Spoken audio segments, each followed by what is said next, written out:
Linear programming, it is a tool which is used in decision making in business for obtaining maximum and minimum values of quantities subjected to certain constraints. Objective function. The linear function z is equal to x plus by, where a and b are constants, which is to be maximized or minimized, is called a linear objective function of linear programming problems. Here the variables x and y are called decision variables. Constraints. The linear inequalities are inequations or restrictions on the variables of a linear programming problem are called constraints of linear programming problems. The conditions x greater than equal to 0, y greater than equal to 0 are called non-negative restrictions of linear programming problems. तो linear programming क्या है? It is a tool which is used in decision making in business for obtaining maximum and minimum values of quantities subject to certain constraints. ये एक ऐसा tool है जो हमें क्या करता है, बिजनेस में मैक्सिमम या मिनिमम वैल्यूज लेने के लिए इस्तेमाल किया जाता है. Optimisation problem, a problem in which it is required to maximize or minimize a linear function, say of two variables x and y, subject to certain constraints determined by a set of linear inequalities, is called the optimization problem. Solution. The value of x and y which satisfy the constraints of LPP is called the solution of the LPP. Feasible solution. Any solution of LPP which satisfies the non-negative restrictions of the problem is called feasible solution. And optimum solution. Any feasible solution which optimizes, maximizes or minimizes the objective function of LPP is called optimum solution. तो optimum solution क्या है कि ऐसी feasible solution जो maximum या minimum value जो है वो ऑब्जेक्टिव फंक्शन की बताती है, उसको हम ऑप्टिमम सॉल्यूशन कहते हैं. और फिजिबल रीजन क्या है? Feasible region, the common region which is determined by all the constraints including non negative constraints x greater than 0, y greater than 0 is called feasible region or solution region. Feasible region क्या हो गया? ऐसा reason जो common है सबको, जितने भी कंसंट्रेंट्स हैं उसमें नॉन नेगेटिव और दूसरे कंसंट्रेंट्स जितने भी हैं उनका जो कॉमन पोर्शन है उसको हम फिजिबल रीजन कहते हैं.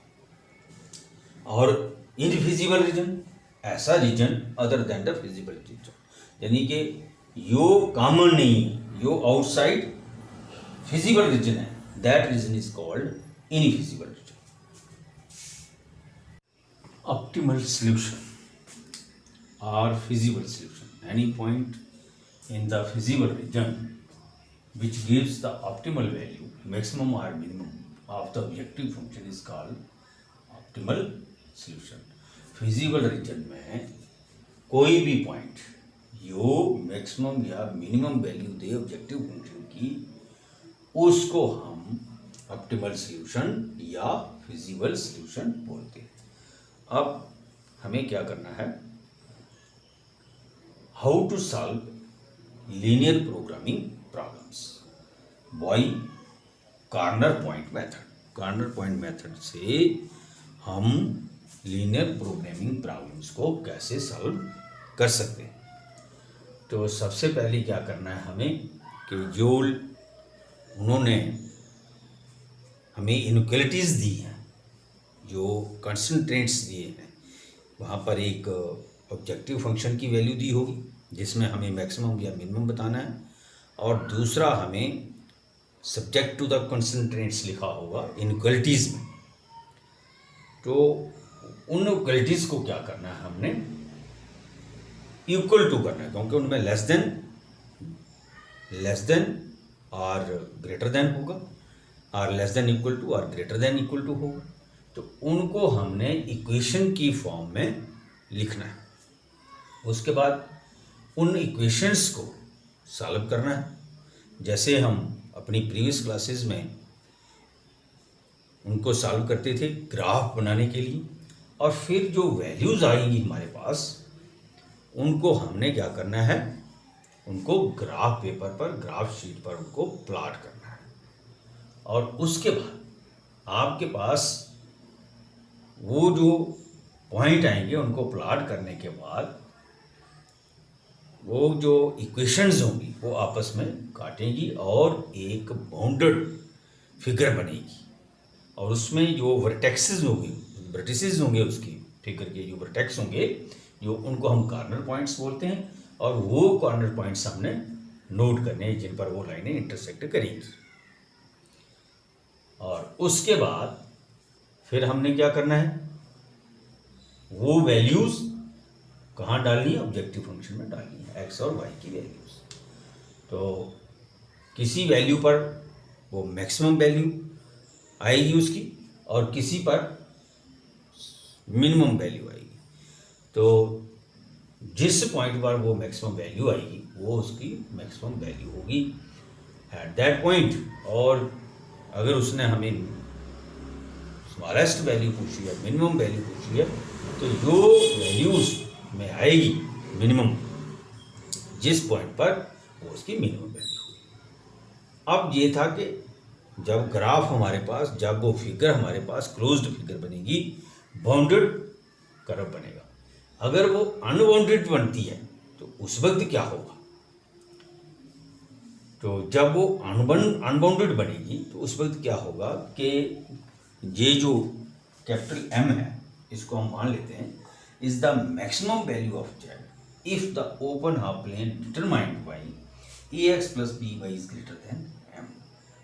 कि जो हमारे पास वैल्यू है A X plus B Y की, जेड की जो वैल्यू है, अगर वो उस एम से ज़्यादा आती है तो then it has no point in common with the physical region. तब इसका कोई भी पॉइंट उसके साथ कॉमन नहीं होगा, otherwise there is no maximum value of Z. और अगर ये स्मॉल एम जो है, यानी कि दूसरी वैल्यू जो होगी, is the minimum value of Z if the open half plane determined by A X plus B Y is less than M. कि ये जो ऑब्जेक्टिव फंक्शन की वैल्यू आ रही है वो अगर लेस देन है उस पॉइंट से, and has no point in common with the physical region, और उस फिजिकल रीजन में उसका कोई भी कॉमन पॉइंट नहीं है, तो otherwise there is no maximum value of Z. तो उस वक्त कोई भी वहाँ पर, there is no minimum value of Z, तो वहाँ पर वो उसकी मिनिमम वैल्यू नहीं होगी। तो इस तरीके से कॉर्नर पॉइंट मेथड से हम जो है ये एलपीपी प्रॉब्लम्स जो है वो सॉल्व करते हैं।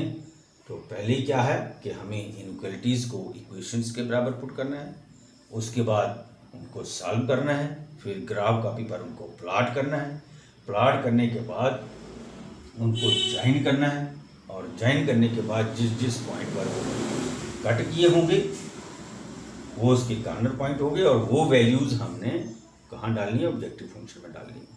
और जो सबसे बड़ा आंसर आएगा वो मैक्सिमम वैल्यू होगी उस पॉइंट पर, और जो सबसे कम पॉइंट वैल्यू आएगी वो उस पॉइंट पर मिनिमम वैल्यू होगी, अगर वो बाउंडेड होगा तब, फिजिकल रीजन बाउंडेड होगा तब। अगर अनबाउंड होगा तो क्या करना है कि जो उसकी मैक्सिमम वैल्यू आ रही है जेड की, उसमें डाल करके, किसमें, ऑब्जेक्टिव फंक्शन में करके, अगर वो उससे बड़ा आता है उसका ग्राफ बनाएंगे, उसकी वैल्यू प्लॉट करेंगे, तो कोई भी point has no point in common with the physical region, अगर फिजिकल रीजन में कोई पॉइंट कॉमन नहीं आता है तो वो उसकी क्या होगा, एम जो कैपिटल है वो मैक्सिमम वैल्यू होगी, otherwise there is no maximum value of Z. ऐसे ही अगर स्मॉल एम जो मिनिमम वैल्यू जो है जेड की, जब हम प्लॉट करेंगे A X plus B Y में ऑब्जेक्टिव फंक्शन में, तो वो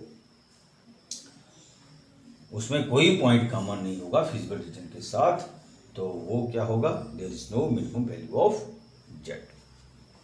तो अब हम क्या करेंगे, अब सॉल्यूशंस ले लेंगे, क्वेश्चंस ले लेंगे और उनकी सॉल्यूशंस सॉल्व करेंगे। उससे हम क्लियर करेंगे अपने कंसेप्ट को और पूरी ये डिटेल जो है ये समझने की कोशिश करेंगे। Exercise 12.1 question number 1, maximise z is equal to 3x plus 4y subject to the constraints x plus y less than equal to 4, x is greater than equal to 0, y is greater than equal to 0।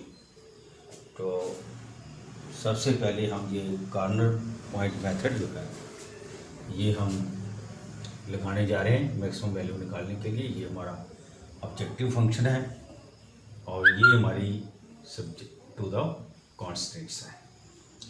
तो पहला step क्या है हमारा कि हमें ये जो inequality यहाँ पर एक ही दी है, एक तो ये भी है, लेकिन मेन जो इक्वेशंस में दी है वो x प्लस वाई 2 वेरिएबल्स में दी है वो ये वाली। तो हम क्या करेंगे, इस इक्वालिटी को इक्वेशन की फॉर्म में लिखेंगे, यानी कि हम पुट करेंगे x plus Y equal to 4 put कर दिया हमने। उसके बाद हमने ये वैल्यू भरनी है, put x equal to 0, y 4 आ गया, put x equal to 1, y 3 आ गया, put x equal to 2, y 4 minus 2, y 2 आ गया, and put x equal to 4 तो y 0 आ गया, 4 माइनस 4 0 आ गया। यहाँ कर सकते हैं from fifth put x equal to 0, therefore 0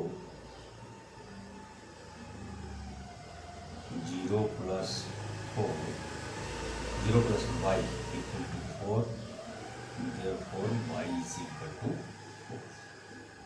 इस तरीके से ये बाकी पॉइंट में आएंगे, हम x 1 पुट करेंगे तो 1 प्लस वाई इक्वल टू 4 तो y इज इक्वल टू 3 आएगा। इस तरीके से आप ये सारी वैल्यू निकाल लेंगे और जब ये वैल्यू आ गई तो उसको फिर हमने यहाँ पर ये मैंने ग्राफ ले ली है, आपने ग्राफ शीट लेना है और ग्राफ शीट पर ये प्लॉट करना है। ये मैंने आपको मेथड बताया है, X O X dash and Y O Y dash, यानी कि ये एक्स एक्सिस है और ये वाई एक्सिस है। तो इस पर हमने ये प्लॉट करने हैं पॉइंट्स। तो हमारे पास एक स्ट्रेट लाइन आएगी, ये जो एल है ये स्ट्रेट लाइन आ रही है, ये इन पॉइंट्स को ही प्लॉट करके आ रही है और इसलिए यहाँ पर मैंने लिखा x plus Y equal to 4। अब आगे देखना है कि हमारी इनइक्वालिटी क्या है। हमारी इनइक्वालिटी है x plus Y less than equal to 4। तो ये हमने जो लाइन ये ग्राफ बनाया है, लाइन जो बनी है ये तो x plus Y equal to 4 की बनी है। तो अब हमें जो क्वेश्चन दिया गया है, हमारा जो फिजिबल रीजन है वो कहाँ पर होगा, हमने ये देखना है। तो हम क्या करेंगे, एक पॉइंट यहाँ पर हम सिलेक्ट कर लेंगे, कोई एक पॉइंट आप यहाँ पर ले सकते हैं। तो मैंने पॉइंट जो है वो 0 0 सिलेक्ट किया है। तो 0 0 मीन्स यहाँ पर x भी 0 है और y भी 0 है, इससे हमें आसानी हो जाती है कैलकुलेशन में, तो हमें क्लियर हो जाता है। तो ये पॉइंट जो है 0 0 मैंने इस साइड, क्योंकि ये हमारी इक्वेशन क्या है, x plus Y is less than equal to 4, यानी कि इस लाइन से हमने नीचे ही रहना है क्योंकि ये line x plus Y equal to 4 की है। तो वेरीफाई करेंगे एक पॉइंट लेकर के कि क्या ये फिजिबल रीजन है या नहीं है। तो 0 0 वैल्यू मैंने पुट कर दी कहाँ पर, सेकंड में जो हमें इनइक्वालिटी दी है। तो वहाँ पर आ गया x 0 है, y 0 है, तो x 0 plus 0 less than equal to 4, this implies that 0 less than 4 which is true है। तो इसका मतलब क्या हुआ कि अगर ये ठीक है तो फिजिबल रीजन जो है वो इस तरफ लाई करता है। तो so the half plane of x plus Y less than equal to 4 is towards the origin, वो ओरिजिन की तरफ है। And also from third and fourth x greater than equal to 0, y greater than 0, origin की तरफ है। लेकिन क्या इस तरफ भी है? नहीं, यहाँ पर x जो है वो ग्रेटर देन 0 दिया है और y जो है वो भी ग्रेटर देन 0 दिया है, यानी कि इस साइड है। तो हमारा ये जो फिजिबल रीजन है वो सारा का सारा x greater than equal to 0 वो इस तरफ है और y greater than equal to 0 वो इस तरफ है, यानी कि फर्स्ट क्वाड्रेंट में हमारा फिजिबल रीजन है। So the feasible reason lies in the first quadrant. The shaded portion OAD, O A और D ये जो है ये कॉर्नर पॉइंट्स है, O A और D ये कॉर्नर पॉइंट्स हैं। तो shaded portion OAD is the feasible reason. तो इसका फिजिबल जो रीजन हो रहा है वो क्या है, OA और D। अब हम ये कॉर्नर पॉइंट्स ले लेंगे और इनमें वैल्यू डालेंगे कहाँ पर, इस ऑब्जेक्टिव फंक्शन में। तो देखेंगे कि मैक्सिमम वैल्यू किस पॉइंट पर आती है, क्योंकि उसने हमें मैक्सिमाइज निकालने के लिए बोला है। तो हमारे पास ये जो कॉर्नर पॉइंट्स हैं वो आ रहे हैं, एक 0 0 ये O पर आ रहा है, दूसरा पॉइंट A04 है और तीसरा पॉइंट D40 है। तो ये हमने क्यों ये निकालनी है ऑब्जेक्टिव फंक्शन की मैक्सिमम वैल्यू, क्योंकि क्वेश्चन में उसने हमें मैक्सिमाइज बोला है। तो corner points O00, A04, T40 ये तीन जो हैं ये कॉर्नर पॉइंट्स हैं। तो corresponding value of z, z is equal to 3x plus 4y, z is equal to 3 into x 0 plus 4 into y 0 is equal to 0 plus 0 equal to 0 and at 0 4 z is equal to 3 into 0 plus 4 into 4, क्योंकि y यहाँ पर 4 है और x 0 है, तो ये आ गया 0 plus 16 equal to 16 and D40 z is equal to 3 into 4, क्योंकि x 4 है, plus 4 into y that is 0, 12 plus 0 equal to 12। तो 16 जो वैल्यू है इन तीनों में 16 जो है ये मैक्सिमम है, इसलिए यहाँ पर हमने मैक्सिमम लिख दिया। और ये किस पॉइंट पर है, A04 पर इसकी मैक्सिमम वैल्यू जो है ऑब्जेक्टिव फंक्शन z की मैक्सिमम वैल्यू 16 है और ये कितना पॉइंट है A04 पर। तो thus z is maximum at A04 and maximum value is equal to 16। तो इस तरीके से हमने लीनियर प्रोग्रामिंग प्रॉब्लम जो हैं वो सॉल्व करनी है। तो इनके लिए क्या कंडीशन है, पहले हमने क्या करना है, इक्वालिटीज दी होंगी उनको इक्वेशन के फॉर्म में लिखना है, उसके बाद उनकी पॉइंट्स निकालने हैं और वो पॉइंट्स जो आएंगे हमारे पास उनको प्लॉट करना है ग्राफ शीट पर, और फिर हमने अपना जो फिजिबल रीजन है उसको लोकेट करना है, और उसको लोकेट करने के बाद फिर हमने कॉर्नर पॉइंट्स निकालने हैं। अगर हमारे पास वो जो फिगर आ रही है, वो रीजन जो आ रहा है वो बाउंडेड होगा तब, अगर बाउंडेड नहीं होगा तो ये अनबाउंड होगा, तो उस वक्त हमारी अलग कंडीशन है। तो यहाँ पर ये बाउंडेड ग्राफ बन गया, तो बाउंडेड ग्राफ होने से हमें कॉर्नर पॉइंट्स मिल गए और हमने कॉर्नर पॉइंट्स की वैल्यू डाली, और जिस पॉइंट पर वो मैक्सिमम हुई तो वो मैक्सिमम वैल्यू होगी उस पॉइंट पर। इस तरीके से हमें अगर बाउंडेड होगा तो जिस पर मिनिमम होगी, जैसे अगर हमने यहाँ पर मैक्सिमाइज के बजाय मिनिमाइज निकालना होता तो मिनिमाइज वैल्यू जो है इसकी 0, मिनिमम वैल्यू 0 आ रही है, और किस पर आ रही है, वो पॉइंट O पर आ रही है 0 0।